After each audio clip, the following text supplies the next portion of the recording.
Welcome to Future Ready Live, where we talk about topics that will help CPAs, CGMAs, finance and accounting pros prepare for change and transformation. I'm your host, Tom Hood, the EVP of Business Engagement and Growth at the AICPA CIMA, the largest global body of professional certified accountants in the world.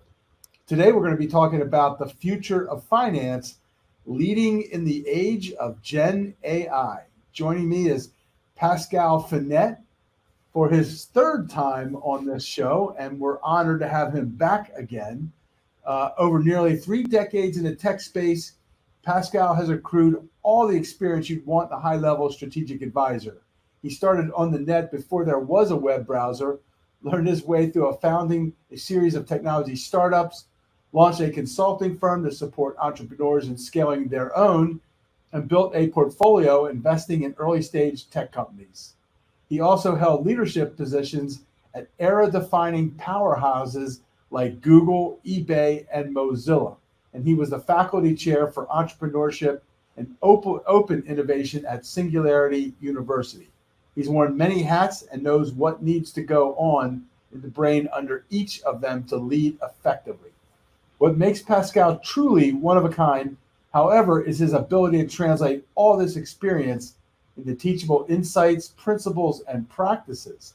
This is what enables him to help corporate leaders and entrepreneurs actually do the things they all say they want to do, transform their organizations, build what matters, tackle truly meaningful challenges, and create lasting positive change in the world.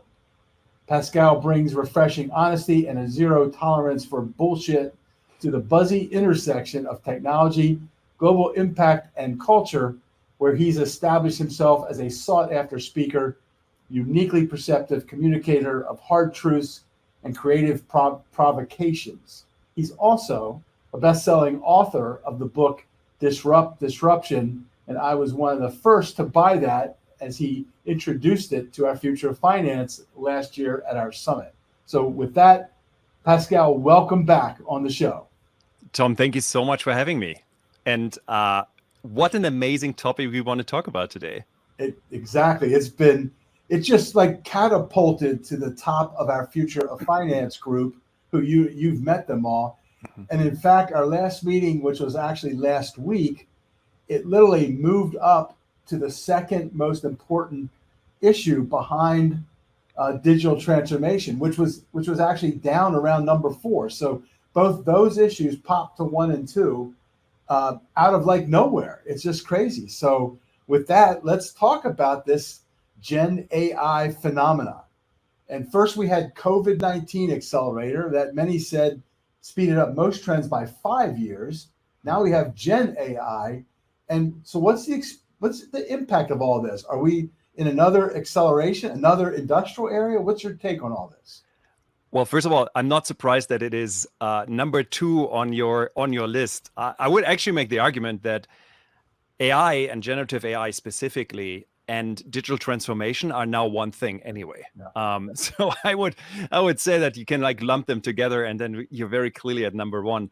To answer your question, yes, I do believe that there's so much happening with generative AI. There's so much potential, and make no mistake, also so many traps and faults we can run into. But there's so much opportunity which presents itself through the advent of, honestly, really kicked off with ChatGPT in November last year.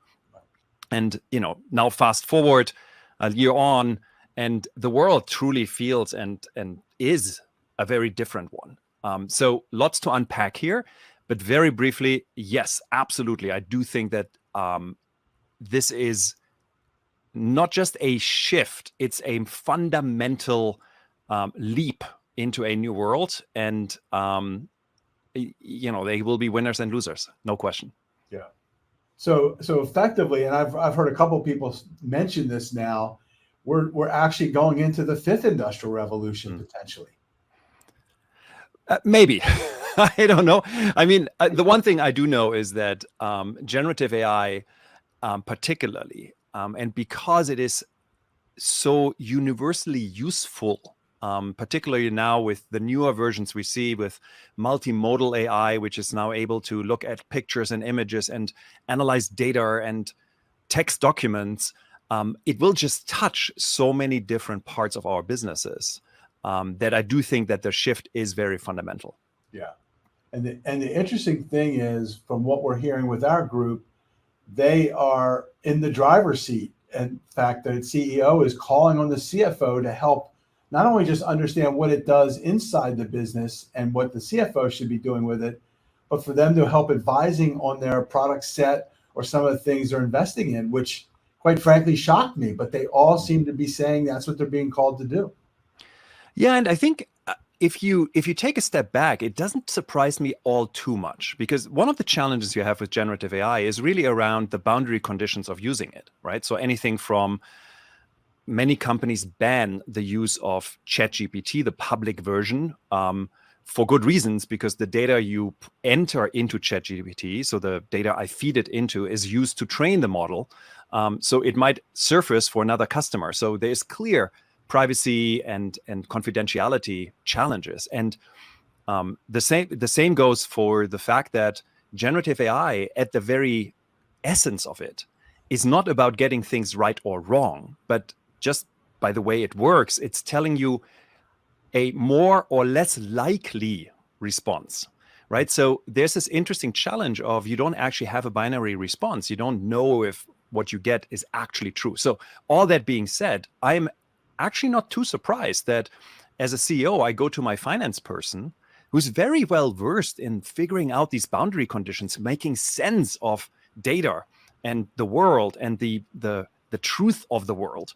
So it does make sense to me to go to finance and have them help me with this whole topic around generative AI. That's awesome to hear, especially coming from you. So, all right, now you're working with us at AICPA and CIMA and with CPA.com on this whole Gen AI for the profession. I just saw you up at New York at our big business roundtable, where we had a big session on Gen AI. I mean, it's permeating everything we're doing right now. So tell us a little bit about what you're doing and the exciting new AI toolkit that's being released. Yeah, absolutely. So very first, I want to give you credit, because I believe you coined the term, there is no AI without, there is no AICPA without AI, which is a very nice pun on the acronym. I love it. And you're absolutely right. Secondly, on the toolkit, and really, I can't take any of the credit. I can take all the blame, but none of the credit. Is really all down to the absolutely wonderful Casey Johnson, who's over at CPA.com, who put this together and put endless hours of work into creating this toolkit. And the cool toolkit is really aimed at the firm practitioner. So people who run firms, are employed by firms, to help them make sense of this world of generative AI. And it's in a very practical manner. So far so that it has some information on what does generative AI actually mean? How does it work? What are the underpinnings? But then more importantly, it goes into very concrete examples of how can we use this in the profession, all the way down to literally prompts. So things I can then use myself using one of those generative AI tools. And then lastly, it also talks about the challenges we have. So security implications, risks, etc. And again, provides very clear instructions on how do you actually approach this? How do you make sure that you're not falling into the pitfalls AI provides? So highly recommend anyone, seriously, anyone in the profession who has even the remotest interest in AI, and you should all have a more than just a remote interest in AI, to download the toolkit and peruse it. It's incredible work. And again, all down to Casey Johnson. And we'll drop a link in the chat as we're talking about it today. So this is perfect. All right, now last year's Future Finance Summit, you were a major keynote, and you and it was Jeffrey, I think, was your cohort. Mm-hmm. And you gave us some advice for leading in a faster, more uncertain world. And I recall it as 5 actions that included agility, first principles, upskilling. Yep. What did I miss there? There's 2 more that I can't recall right away. Really the idea around how do you deal with core and edge? so this idea of like, how do you actually maintain your core business, the part which is very stable and knowable, and how do you, on the flip side of that, deal with experimentation, trying new things out? Clearly a topic for Gen AI. As well as we talked about a bunch of leadership principles on how do I, as an individual, as well as a leader, step into this crazy world we are now inhabiting. So tell us a little more about the notion of agility and the first principles part. Obviously, upskilling, we get that because I think that's huge, and that's going to accelerate the whole upskilling that we've seen in the finance function. But talk a little bit about agility and first principles, and have any of that changed in this idea of Gen AI? Yeah, if anything, it has become even more important, I believe. So first principles, very simply spoken, is a concept which is 2,500 years old, goes all the way back to Aristotle, who said we should argue from the first basis of which a thing is known. So really doing the hard work of asking yourself, what do I actually fundamentally know to be true about a situation? And the interesting point is that we tend to reason by analog, which is a mental shortcut, and it makes a lot of sense. But when the playing field shifts, when the ground shifts underneath us, we have to get back to first principles, really asking ourselves, what do we actually know to be true? So for example, if you're thinking about your client relationship, what do you know to be true in terms of what does your client actually want from you? Because again, if you're, say you're an accounting professional, your client doesn't want an accountant. They want you to solve certain business challenges, fundamental business challenges for them. So that's the first part. So really starting there. And then on agility, I mean, granted, that topic has been talked about many, many, many times without a doubt. The interesting thing for us is when you look at the data, companies, organizations across the board, not just in our profession here, they tend to be agile in the software development process, where this whole agility movement originated. So very few companies do this, what is called waterfall development. We now deploy agile methodologies, but the reality is that we don't do this in other parts of the business. And I believe particularly with Gen AI, what Gen AI allows us to do is, and it's interesting because it shifts a little bit the balance. In the old world, you spend 80% of your time developing your software, deploying it, etc. And then you spend a little bit of time testing and making sure it works. And what generative AI allows us to do is we can test things really quickly. So we spend way less time testing, trying things out, coming up with new ideas. Really, it's as easy as rewriting your prompt, the instructions you give to a system like ChatGPT. And then we really need to spend more time. And this goes back to the comments I made earlier about the finance function being the safeguard of AI. We need to spend more time on making sure that the results we're getting are actually making sense, that the AI doesn't hallucinate, etc. So my invitation for everybody is, in particular when it comes to agility, to really think about how can we just try things out, because these tools make it so incredibly easy and so fast for us to do that.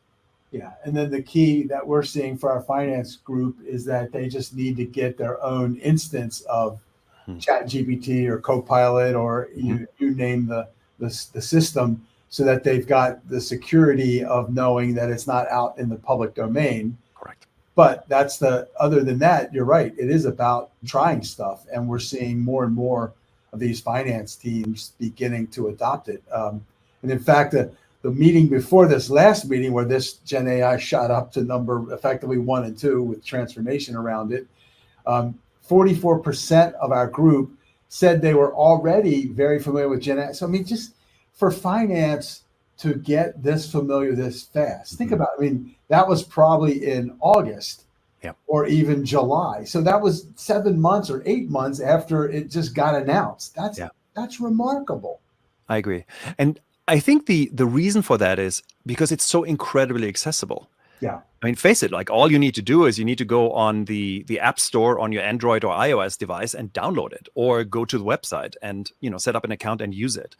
One thing I always tell people, which I find remarkable, is, and granted, again, if you use the publicly available version from ChatGPT, know that your data is being used to train the model. So be careful with your data. Yeah. But the thing which I always find really remarkable is how many people have used ChatGPT, the public free version of it, and how few spent the $20 it cost you a month to get access to the much more powerful version of GPT-4. Yes. So one thing I highly recommend for anyone, and I make zero money on this. I'm not a spokesperson for OpenAI, but please spend those $20 and try it out. The difference between GPT 3.5, which is the public version, and the version which cost you $20 a month, GPT-4, is vast. It's massive. It's huge. So please, please, please try it out.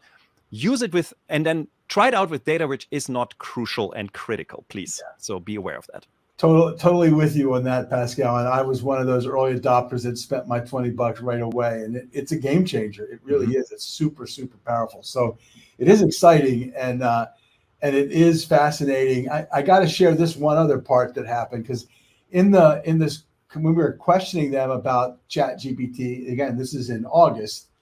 There are 4 categories. This came from Gartner that they were talking about where finance should be playing with AI, Gen AI. And the categories were invest, assess the impact on organizational cost structures and setting investment criteria to meet market investor expectations. Learn, accelerating the baseline knowledge and identifying use cases for Gen AI. Protect, ensuring the proper governance and protocols to meet internal regulatory and audit needs.